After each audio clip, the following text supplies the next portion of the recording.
C.S. Lewis, un importante escritor y de hecho autor de grandes escritos, no directamente o no denominados cristianos, pero que hablan sobre la vida cristiana. De hecho, él es el autor de las Crónicas de Narnia. Usted ha escuchado o ha visto alguna de esas películas, ¿verdad? C.S. Lewis dijo una frase una vez: en el mundo una vez hubo un pesebre y en el pesebre uno más grande que el mundo. Nuestro Señor Jesús, el ser más importante que ha pisado este planeta, es hoy celebrado por muchos alrededor del mundo. Las familias se reúnen alrededor de una mesa, se reúnen alrededor de un hogar, los que pueden hacerlo. Los que no, quizás se conectan a través de una llamada, de un video, simple y sencillamente porque es un tiempo, es una época, es una noche donde se busca la unidad familiar. Celebramos la encarnación de Cristo Jesús para salvarnos. Celebramos la luz del mundo. Celebramos al Salvador del mundo. Juan capítulo 1, cuando lo leo, a pesar de que sé que Lucas, sé que Mateo describen más acerca de lo que pasó esa noche cuando nació Jesús, los ángeles, los pastores, los reyes del oriente, Herodes y todos los que aparecen en esa historia, que muy hermosamente la vimos hoy en el Teatro en Sombras, ¿verdad? No se compara a lo que Juan escribió. Pareciera ser que Juan, mis amados, tenía a su lado el libro de Moisés, el Génesis.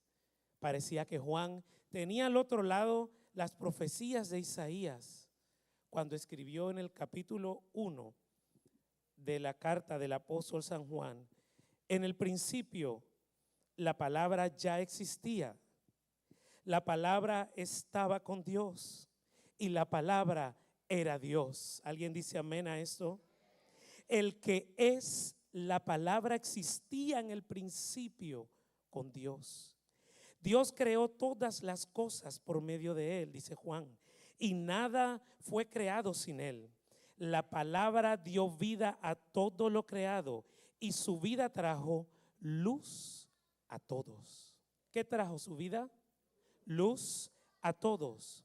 Y mire lo que dice el verso 5: la luz brilla en la oscuridad y la oscuridad jamás podrá apagarla. ¿Alguien está de acuerdo conmigo?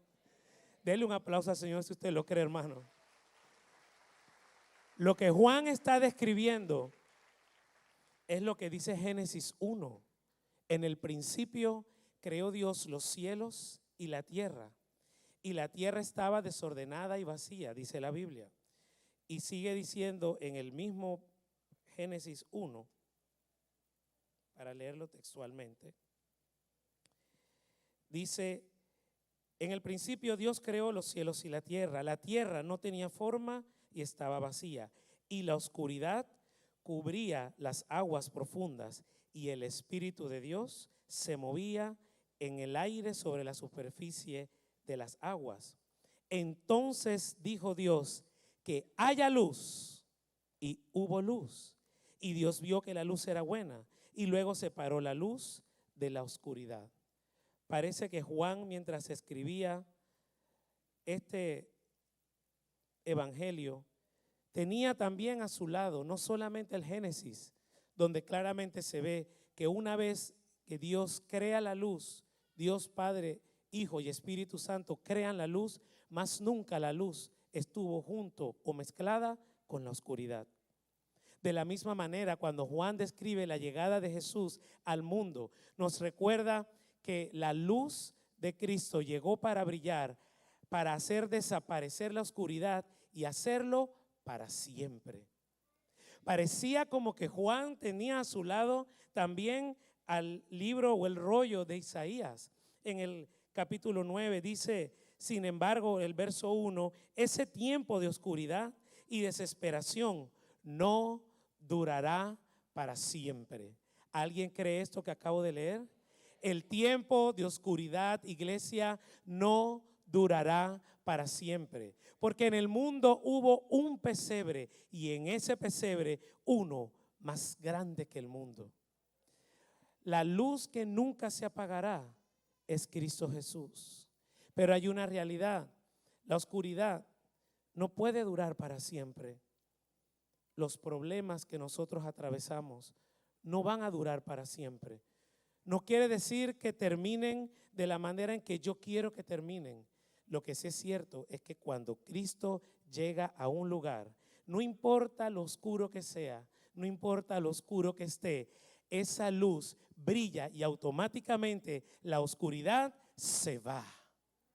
¿Sabe por qué? Porque la oscuridad no es otra cosa que ausencia de luz. Cuando un lugar está oscuro, simple y sencillamente es porque no hay luz. No hay forma de hacer oscuridad, pero sí podemos hacer luz. Podemos llegar y nosotros ser la luz que brille en un lugar de oscuridad. Ese primer movimiento para que hubiese luz lo hizo nuestro Señor Jesús. Le voy a poner un ejemplo personal para el cual no pedí permiso, así que seguramente esta noche es muy probable que el sofá sea mi compañía. Cuando yo conocí a mi esposa, que en ese entonces era simplemente una hermana de Puerto Rico que vino a la conferencia del Espíritu Santo y la familia, tuve la oportunidad de intercambiar algunas palabras con ella como uno de los hermanos que habían venido y ya. Pero debo reconocer hoy, a unos días de cumplir 15 años de casados, que sus ojos y su sonrisa me cautivaron desde el primer momento. Debo reconocerlo y decirlo públicamente.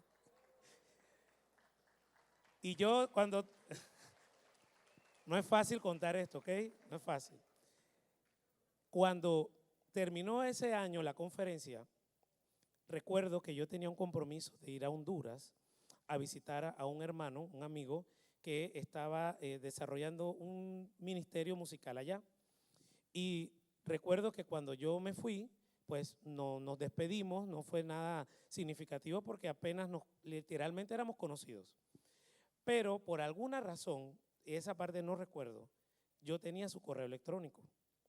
No había WhatsApp, no había BBPing, no había ninguna forma de chat, así que lamentablemente estoy poniendo mi cédula en la mesa para que usted haga sus cálculos numéricos, ¿verdad? Pero recuerdo que ese correo electrónico yo lo tenía muy, muy anotado y lo guardé. Cuando yo llego a Honduras, como le dije, no había manera de comunicarse de otra manera, de otra forma que no fuese un correo electrónico. Y yo hice un primer movimiento. Gracias a ese movimiento, tengo 2 hijos aquí sentados al lado de ella. Así que solteros, mire que no dije solteras, dije solteros, usted puede estar a un correo electrónico o a un chat o a un DM de encontrar a la persona que Dios tiene reservada para usted. Y las hermanas solteras dicen, hay bastantes, así que pelen el ojo soltero. Y estando yo en Honduras, mi primer movimiento, ¿cuál fue? Después de saludar, de compartir con los hermanos, con los amigos que estaban allá, yo pregunté por un internet café. Y yo les dije, yo necesito mandar un correo electrónico. Pero ellos pensaban que era de trabajo. Entonces, pero yo no di detalles de qué era el correo electrónico. Y quiero decirles que yo tengo guardado ese correo electrónico. De verdad que sí. Yo le mandé ese día a Blanca un correo electrónico, precisamente, primero preguntándole cómo había llegado a Puerto Rico y segundo, le dije en ese correo electrónico que me habían cautivado sus ojos y su sonrisa. Ese fue mi primer, mire esto, mi primer movimiento. Después de ese correo, yo regresé al Internet Café al día siguiente a la expectativa de recibir un correo de vuelta.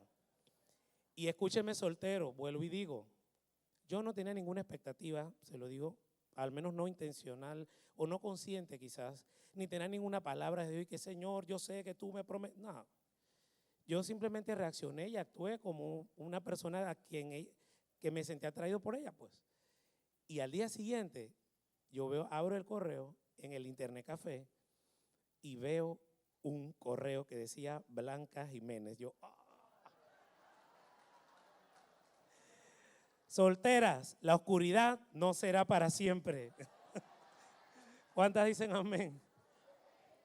Ese primer movimiento que yo di esa vez, ese año, obviamente trajo otros movimientos, otros correos, un movimiento importante en esa historia, ya lo dejo hasta aquí porque no es el tema necesariamente principal, aunque yo sé que algunos lo quieren saber, ¿verdad? Fue que ese año, en diciembre, Blanca vino a Panamá. Ella me dice que ella vino a participar de la celebración de Año Nuevo de Casa de Oración. Otros dicen que no, que quizás vino a conocerme. Yo eso siempre lo dejaré, ¿verdad? Ya eso no es relevante. Ya estamos tarde para eso, ¿verdad? Mire, lo que hizo Jesús, simple y sencillamente, fue hacer un movimiento que nosotros éramos incapaces de hacer por nosotros mismos. Blanca no sabía que el muchacho ese que había conocido esa conferencia le iba a escribir, o al menos yo no sé si lo sabía. Tampoco sé si lo estaba esperando, pero yo lo hice. Nosotros no sabíamos que necesitábamos a Cristo, pero Él sabía que la oscuridad que vivía la humanidad no podía durar para siempre. Por eso la palabra del profeta se tenía que cumplir. Y el primer movimiento lo dio Él. ¿Qué hizo? Vino a morir por nosotros. Vino a nacer humilde y a hacerse como nosotros, para garantizar que aunque nosotros no teníamos la capacidad de decirle, ven a salvarme, Él se puso tan cerca, pero tan cerca, que solamente es asunto de abrir el corazón y decirle, yo te acepto como mi Salvador. Yo reconozco que no tengo ningún recurso para alcanzarte por mis propios medios. Por eso Él dio el primer movimiento. El nacimiento de Jesús y su encarnación aquí en la tierra fortaleció, mis amados hermanos, la fe de muchas personas. Habían gentes en aquella época que esperaban anheladamente el cumplimiento de las profecías. ¿Sabe cuántos años habían pasado desde Isaías capítulo 9 hasta el libro de Mateo y el Nuevo Testamento? Más de 700 años. Y quiere decir que habían personas que habían escuchado de sus padres, de sus abuelos, de sus bisabuelos, que había un Salvador que estaba por nacer para salvarnos, para salvar en ese entonces para ellos a Israel. Quiere decir que habían personas que anhelaban fervientemente que eso sucediera. Quizás seguramente muchos de ellos murieron sin verlo. Quizás muchos de ellos murieron y sus hijos dijeron, mi papá me dijo que vendría un Salvador, pero aún no ha llegado. Y pasaron los años, pero el nacimiento de Cristo Jesús fortaleció también la esperanza. Mire lo que dice Lucas capítulo 2, el verso 25. Dice la Biblia que había un hombre ferviente, un hombre que tenía al Espíritu Santo. Esto me recuerda lo que leímos en Génesis 1, cuando la tierra estaba desordenada y vacía y había oscuridad. Dice que el Espíritu Santo se movía sobre la faz de las aguas. Y en Lucas 2 todavía no había llegado el Pentecostés. Apenas había nacido Jesús. Pero dice el verso 27 de Lucas capítulo 2, que ese día el Espíritu guió al templo a un hombre devoto y justo llamado Simeón. De tal manera que cuando María y José llegaron a presentar al niño, Simeón se acercó porque el Espíritu lo guió a hacerlo. ¿Qué Espíritu? El Espíritu Santo, que aunque la tierra estaba todavía en oscuridad, ya el Espíritu Santo llenaba a la gente. Ya el Espíritu Santo hacía maravillas. Por lo tanto, iglesia, no importa lo que tú estés atravesando en esa noche, qué tan difícil sea la oscuridad quizás que pueda haber en tu hogar, en tus finanzas o en cualquier área de tu vida, la oscuridad no será para siempre. El nacimiento de Cristo nos recuerda que una vez que Él nació, la oscuridad quedó completamente cancelada de una vez y para siempre. Que la fortaleza que recibió la fe y la esperanza de las personas en aquella época todavía trascienden a nosotros. Dice la Biblia en el verso 29, dijo Simeón cuando cargó al niño, dijo: Señor soberano, permite ahora a tu siervo que muera en paz como prometiste. He visto tu salvación, la que preparaste para toda la gente. Y mire lo que dice el 32. Él es una luz para revelar a Dios a las naciones y es la gloria del pueblo de Israel. Esa luz es la gloria de Casa de Oración. Esa luz es la gloria de tu casa, iglesia. Esa luz es la gloria de tu trabajo. Esa luz es la gloria de tus hijos. Esa luz es la gloria de los hijos de tus hijos. Esa luz es la gloria de todo aquello que hasta ahora parece que no tiene luz. Lo que Simeón estaba haciendo era regocijándose, porque aunque no vio a Jesús morir ni derramar sangre en la cruz, tuvo la oportunidad inmerecida de cargar a la salvación de Israel. Lo que Simeón nos recuerda es que todo lo que Dios nos prometió, iglesia, lo va a cumplir. Decíamos el domingo pasado que las promesas de Dios van por encima de la muerte. Y Simeón tenía una promesa y lo dice allí, usted lo puede leer después. Dios le había prometido que no moriría hasta conocer, hasta ver al Salvador de Israel. Y el Señor se lo concedió. ¿Qué hizo la salvación? El nacimiento de Jesús fortaleció el amor. El amor de aquellos que definitivamente hasta ese momento no conocían cómo era el verdadero amor. Personas como Pedro. Personas como tantos discípulos que caminaron junto a él, los que conocemos y los que no conocemos, que muchas veces le reclamaban a Jesús: ¿por qué tenemos que hacer esto por las personas? Porque no conocían el verdadero amor. El mismo Juan, el escritor del que hablaba al inicio, en el capítulo 21 registró algo que no está en ninguno de los evangelios. Aquella mañana en la playa, el Cristo resucitado, que aparece a recordarle a Pedro que tanto lo amaba y que el amor que tenía por él iba por encima de las fallas de Pedro. Lo que hizo el nacimiento de Jesús en la vida del ser humano, iglesia, fue validar y recordarnos una vez más que de tal manera amó Dios al mundo, que dio a su único hijo para que todo aquel que crea en ese hijo no se pierda, mas tenga vida y vida eterna. ¿Alguien cree lo que dice la Escritura? Él es la luz que desapareció por siempre, para siempre, la oscuridad. El nacimiento de Jesús vino a cancelar el temor. Mire lo que dice Lucas capítulo 2. Cuando aparecieron en la oscuridad de la noche, mientras los pastores vigilaban a sus ovejas, dice en el verso 8 del capítulo 2 de Lucas: esa noche habían unos pastores en los campos cercanos que cuidaban sus rebaños de ovejas. Y de repente apareció entre ellos un ángel del Señor, y el resplandor de la gloria del Señor los rodeó.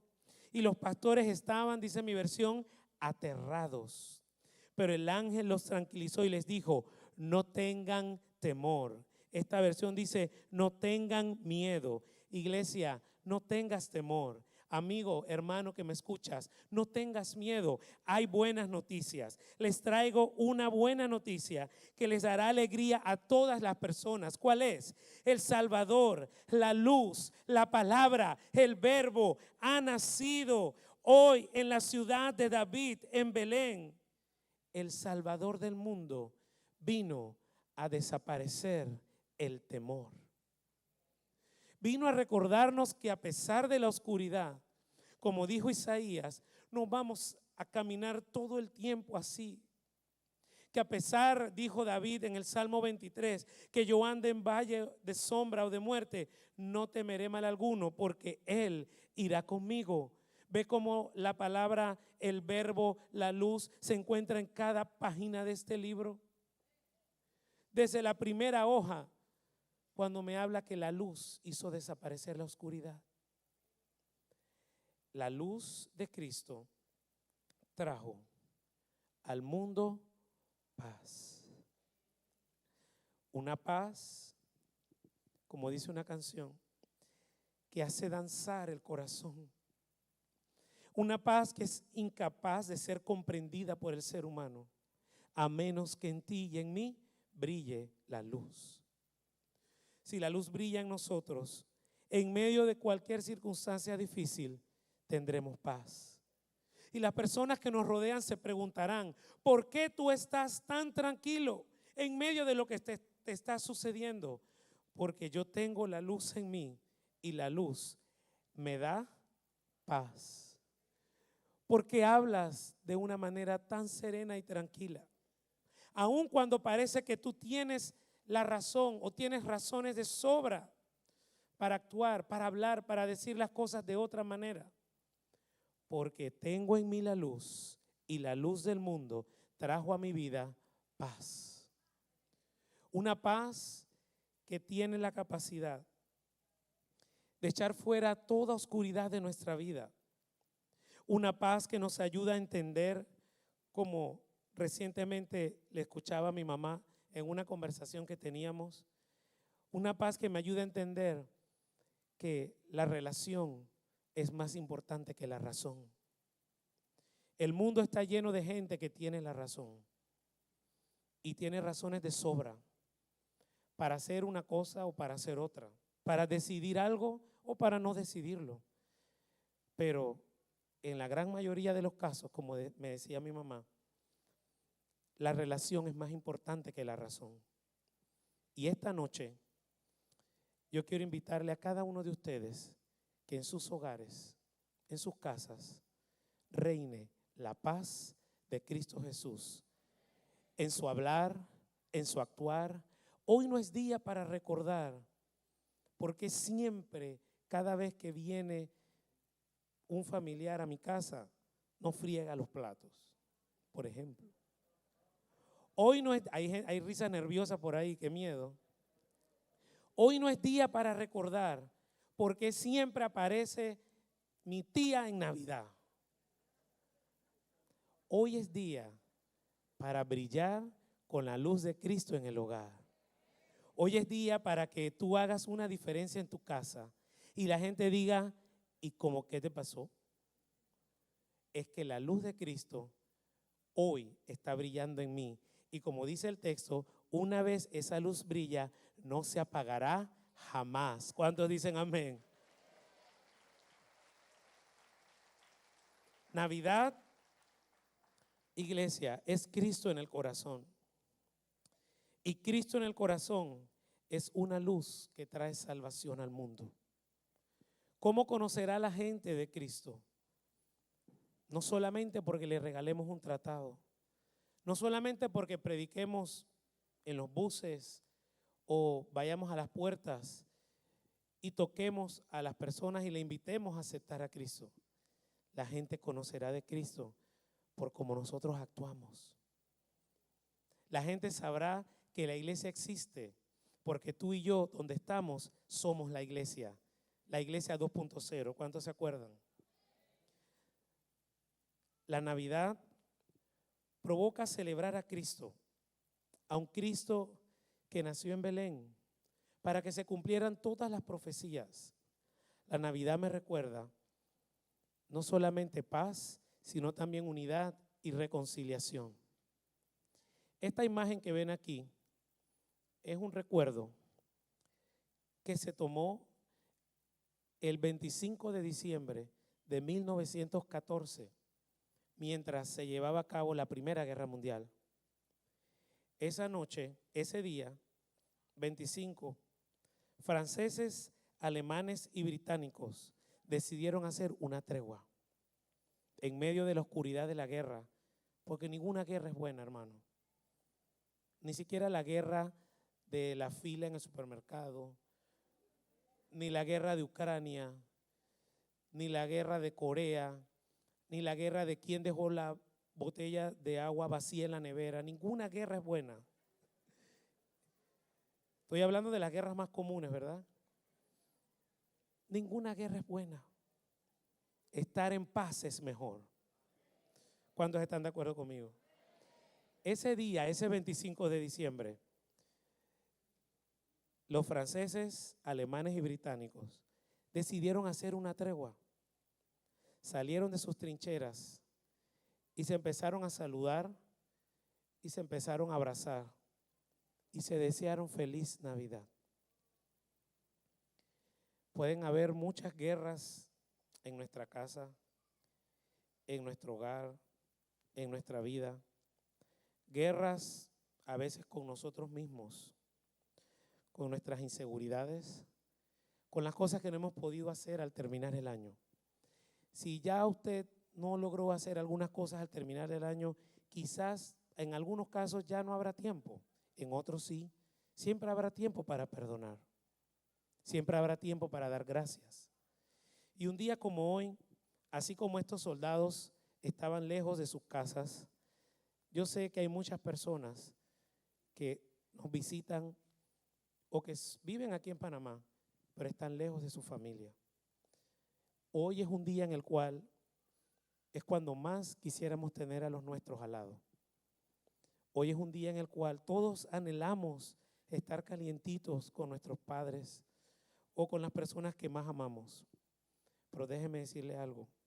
A veces, en medio de esa necesidad que tenemos, Dios pone personas a nuestro lado que ciertamente no reemplazan a ese familiar o a esa persona que yo quiero tener, pero se convierten en ese abrazo que dice que Cristo es la Navidad en mi vida, que dicen que es la luz que está brillando en mí y luego en la persona que está a mi lado, y juntos podemos brillar para Cristo. ¿Será que usted puede ponerse de pie en esta noche mientras se acercan animosamente nuestros hermanos del Ministerio de Música para acompañarnos en algo especial que queremos hacer el día de hoy?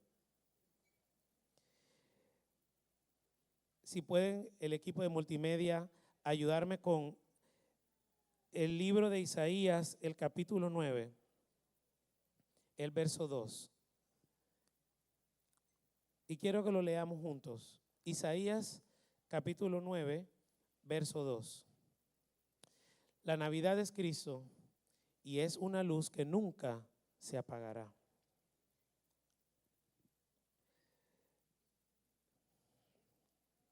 Así como los franceses, los británicos y los alemanes decidieron hacer una tregua en esa guerra, esta noche que le llamamos Nochebuena en nuestro continente, yo le invito a hacer una tregua. Ya sabemos que Jesús es la Navidad, que trajo luz, que hizo desaparecer la oscuridad. ¿Qué necesidad hay de estar en guerra? Si su nacimiento trajo paz, ¿por qué no disfrutamos de esa paz? ¿Por qué no abrazamos a alguien que hasta ahora no hemos abrazado? ¿Por qué no aprovechamos y hacemos el primer movimiento, así como yo lo hice con Blanca y Cristo lo hizo por nosotros? Y eso cambió la historia de la humanidad, el movimiento de Cristo. Porque esta noche no recordamos una vez más que ese niño que nació en Belén hizo exactamente lo que nosotros éramos incapaces de hacer por nosotros mismos. Para con él se acercó. Isaías 9, verso 2. Quiero que lo leamos todos juntos a partir del versículo 2. Dice la escritura de esta manera: el pueblo que camina en la oscuridad verá una gran luz. ¿Cuántos dicen amén? Isaías capítulo 9, verso 2. Dice, para aquellos que viven en una tierra de densa oscuridad, brillará una luz. Harás que crezca la nación de Israel, dijo el profeta, y sus habitantes se alegrarán ante ti como la gente se goza en la cosecha y como los guerreros cuando se dividen el botín, pues tú quebrantarás el yugo de su esclavitud y levantarás la pesada carga de sus hombros. Romperás la barrera del opresor, tal como lo hiciste cuando destruiste al ejército de Madián. Las botas de los guerreros y los uniformes manchados de sangre por la guerra serán quemados, serán combustible para el fuego. ¿Por qué, iglesia? Porque un niño nos es nacido, un hijo se nos ha dado, iglesia. ¿Cuántos dicen amén? Yo lo quiero leer de nuevo. Pues nos ha nacido un niño, un hijo se nos ha dado. El gobierno descansará sobre sus hombros. El gobierno de Él. Él es el quien gobierna esta tierra. Él es el quien gobierna este mundo. Él es el quien gobierna nuestra nación. Él es quien gobierna a todos los gobiernos. Ese niño que nació en Belén será llamado, dice el 6, Consejero maravilloso, Dios poderoso, Padre eterno, Príncipe de paz. Su gobierno y la paz nunca tendrán fin. Reinará con imparcialidad y justicia desde el trono de su antepasado David por toda la eternidad. Y el ferviente compromiso del Señor de los ejércitos celestiales hará que esto suceda. Dele un aplauso a la palabra. Como escribió Juan, en el principio era la palabra y en ella estaba la vida y la luz. Hace mucho tiempo en el mundo hubo un pesebre, y en el pesebre uno más grande que el mundo.